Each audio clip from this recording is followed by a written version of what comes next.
Klik, klik, klik. Hujan deras turun malam itu. Angin menerpa pepohonan dengan suara seperti jeritan sunyi. Di pemakaman kecil di pinggir kota, seorang gadis muda berdiri kaku di depan nisan tua yang sudah kusam. Tubuhnya menggigil, tapi bukan karena dingin, melainkan karena amarah yang ia pendam bertahun-tahun. "Ayah," bisiknya pelan, "aku janji dia akan membayar semua ini." Nama di nisan itu tertulis jelas, nama seseorang yang pernah menjadi kebanggaannya. Tapi semuanya berakhir 3 tahun lalu, saat sebuah kecelakaan merenggut nyawa sang ayah dan menghancurkan keluarganya. Polisi menyebutnya kecelakaan biasa, tapi bagi Alia tidak ada yang biasa dari kematian itu. Karena satu nama terus terdengar di telinganya. Ray Ardanata, pewaris keluarga kaya, pewaris hidup yang pernah direnggut dari ayahnya. Gedung tinggi berdiri angkuh di tengah kota. Kantor pusat Ardanata Group, simbol kekuasaan keluarga Ray. Dan di antara puluhan pelamar pagi itu, Alia berdiri dengan setelan rapi dan ekspresi tenang, meski di dalam dadanya badai sedang mengamuk. Ia melamar sebagai asisten pribadi Ray. Semua berkasnya palsu, tapi sempurna. Ia sudah menyiapkannya selama 2 tahun, mempelajari kebiasaan Ray, rutinitas kantornya, bahkan siapa saja orang-orang terdekatnya. Rencana balas dendam ini bukan main-main, ini misi hidupnya. Waktu wawancara berlangsung singkat, tatapan mata Ray tajam, datar, dingin, seperti seseorang yang sudah terbiasa kehilangan. "Nama?" tanya Ray tanpa ekspresi. "Alia Prameswari." "Pernah bekerja di mana?" "Beberapa tempat kecil, tapi saya cepat belajar." Ray tak banyak bicara. Dalam waktu 5 menit, Alia diterima. Langkah pertama, pikir Alia, akan segera dimulai. Hari-hari berlalu, Alia mulai mengenal dunia Ray, dunia yang tidak sesempurna seperti yang dibayangkan orang luar. Gedung mewah, mobil mewah, rapat penting, tapi semua itu terasa hampa. Ray jarang tertawa, ia bahkan makan sendirian hampir setiap malam. Ada sesuatu dalam tatapan Ray yang membuat Alia bingung. Ia mengira akan membenci pria itu. Tapi semakin lama ia mengamati, semakin sulit baginya untuk benar-benar menemukan sosok monster seperti yang ia bayangkan. 3 bulan bekerja, sesuatu terjadi. Perusahaan Ray sedang diguncang gosip besar. Ia harus segera menikah demi menjaga reputasi keluarga dan bisnis. Calon yang dijodohkan, perempuan dari keluarga kaya. Yang jelas, Alia bukan salah satunya. Tapi takdir punya caranya sendiri. Dalam kekacauan itu, Ray justru menawarkan sesuatu tak terduga. "Menikahlah denganku," katanya tenang di ruang kerjanya. Alia tercekat. "Apa?" "Pernikahan kontrak, 1 tahun. Kau akan mendapat kompensasi besar. Aku butuh seseorang yang tidak punya kepentingan pribadi." Ironis, ia justru punya kepentingan pribadi terbesar, menghancurkan hidup Ray. Alia menerima tawaran itu tanpa ragu. Dalam pikirannya, ini kesempatan emas, cara tercepat untuk masuk lebih dalam ke hidup musuhnya.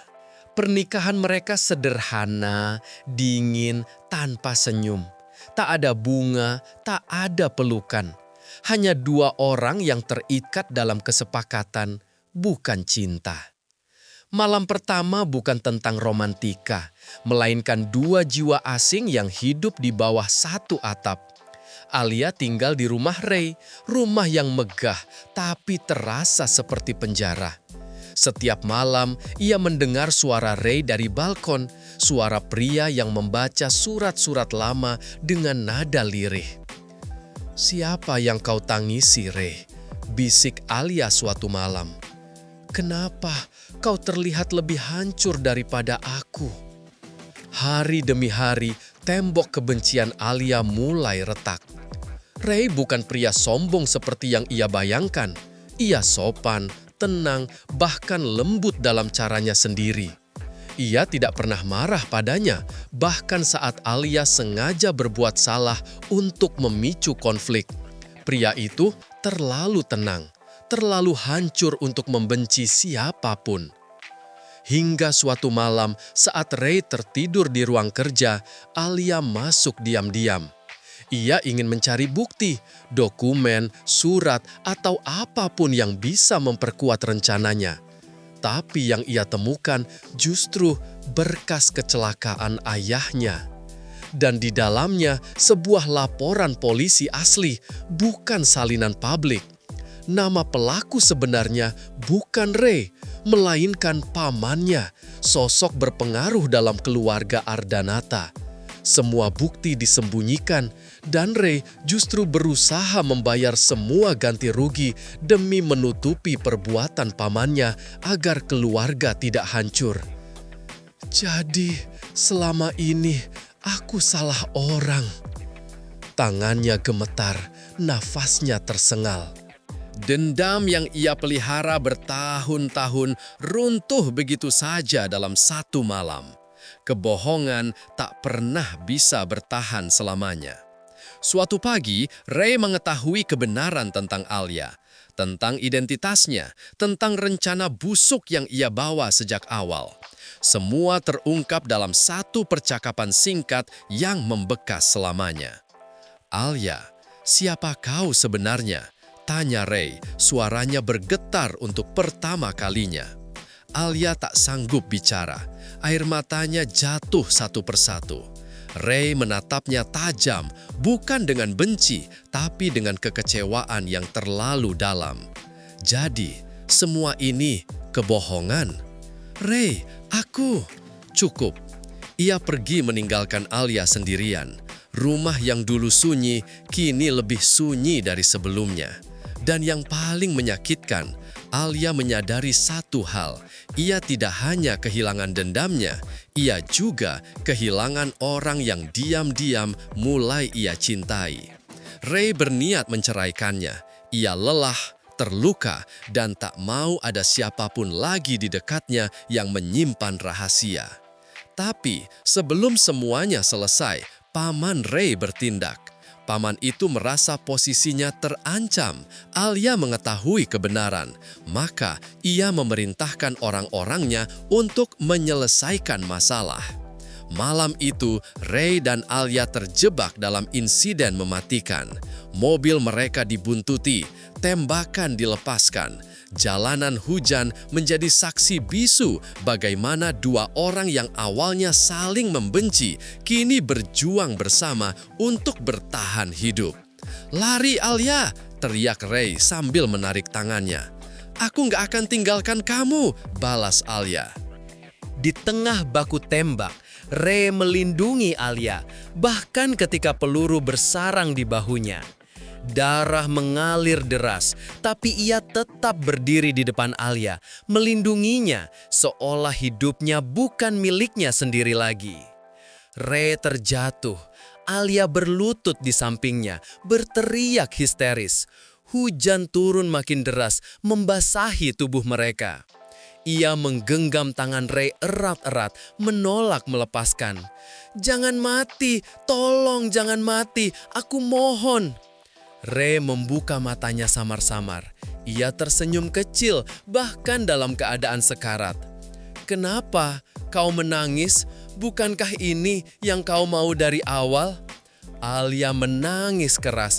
"Bukan, aku bodoh, aku salah, aku nggak pernah benar-benar benci kamu." Sebelum Ray kehilangan kesadaran, ia berbisik pelan, "Aku tahu." Polisi datang, paman Ray ditangkap. Semua kebenaran akhirnya terbongkar di depan publik. Nama Ray bersih, nama ayah Alia pun direhabilitasi. Tapi Ray koma. Hari demi hari, Alia menghabiskan waktunya di rumah sakit. Ia duduk di samping ranjang Ray, menceritakan semuanya tentang masa kecilnya, tentang kesalahpahaman, tentang penyesalannya. Kau orang pertama yang ingin ku benci seumur hidup, tapi kau juga orang pertama yang ingin ku jaga." Ia tidak tahu apakah Ray bisa mendengarnya, tapi setiap hari ia tetap berbicara. Hingga suatu pagi, saat matahari menyelinap lewat jendela rumah sakit, suara pelan terdengar. Alia tertegun, matanya membesar. Ray membuka mata perlahan. "Jangan pergi lagi," katanya lirih. "Aku ingin kamu di sini."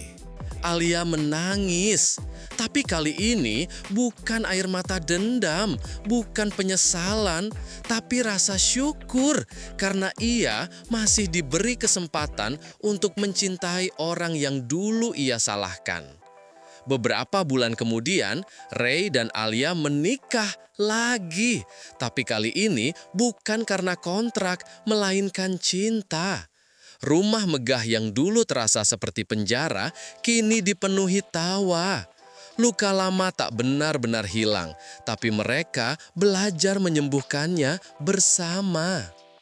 Kadang hidup mempertemukan kita dengan orang yang salah, agar kita belajar arti dari mencintai dengan cara yang benar. "Aku datang ke hidupmu dengan kebencian, tapi aku memilih tinggal dengan cinta." Hujan berhenti malam itu, dan untuk pertama kalinya Alia berdiri di depan nisan ayahnya tanpa dendam di hatinya. Ia tersenyum. "Ayah, aku sudah pulang."